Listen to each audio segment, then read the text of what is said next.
this video, we're going to have a look at how to create a printer backup in Onyx 25. So first of all, I'm going to go to my Thrive RIP queue, and then going to go to File, and then Manage Printers.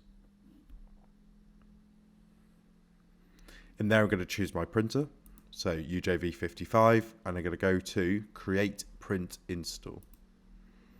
I can then make sure that all of my current profiles are selected or unselected. I could choose all of my quick sets and any other printer information in there. I'm going to press next. Going to then choose where I'm going to save this. I'm going to put this on my desktop and press save. That will save all of your profiles, all of your quick sets, all of your settings, so that you can reinstall those in case of any issues with your Onyx 25 software, and also for installing onto other computers in future if needed. Press done, and that's now backed up, ready to go. And that's how you create a printer backup in Onyx 25.